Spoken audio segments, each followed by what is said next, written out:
Colgate paste வந்து எல்லாத்துக்குமே தெரியும். ஆனால் வந்து ஒரே ஒரு சீக்ரெட் ஃபார்முலா வச்சு அவங்க வந்து சேல்ஸை வந்து இன்க்ரீஸ் பண்ணாங்கன்றதை இந்த இதில் சொல்கிறேன். இவன் பேஸ்ட்னாலே கோல்கேட் தான் எல்லாத்துக்குமே ஞாபகம் வரும்.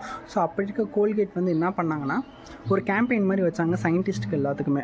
ப்ரொடக்ஷனை வந்து இன்க்ரீஸ் பண்ணணும். ஸோ அதுக்கு என்ன ஐடியான்னு சொல்லுங்கள். ஸோ இதுக்காக தன்மை குறையக்கூடாது, இதோட குவாலிட்டி குறையக்கூடாது, ஆனால் இதே இதில் தான் இருக்கணும், பட் எந்த ஒரு சேஞ்சஸும் இருக்கவே கூடாது அப்படின்னு சொல்லிட்டு அனௌன்ஸ் பண்ணியிருக்காங்க. ஸோ அனௌன்ஸ் பண்ணப்போ என்ன ஆச்சுன்னா, எல்லாருமே வந்து இதை வந்து கொஞ்சம் தண்ணியாக்குவோம், ஸோ இதோட குவாலிட்டியை கொஞ்சம் குறைப்போம் அப்படின்னு எல்லாருமே சொல்லிகிட்டே இருக்காங்க.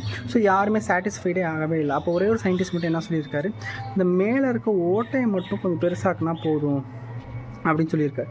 ஸோ அது பண்ணதுனால என்ன ஆச்சுன்னா, நார்மலாக நம்ம வந்து ஓப்பன் பண்ணுறத விட இதில் வந்து கொஞ்சம் அதிகமாகவே நம்ம கேஷுவலாக ஓப்பன் பண்ணுறப்ப அதிகமாகவே வந்து ஸ்பெண்ட் ஆகும். அதனால் பயங்கரமாக சேல்ஸ் அதிகமாச்சு. அவருக்கு பெரிய நோபல் ப்ரைஸும் கொடுத்தாங்க. ப்ளஸ் வந்து ஒரு பெரிய ஹியூஜ் அமௌண்ட்டாக வந்து அவருக்கு வந்து கிஃப்டாகவும் கொடுத்தாங்க. ஸோ பிடிச்சிருந்துச்சா ஃபாலோ பண்ணிக்கோங்க. பாய்.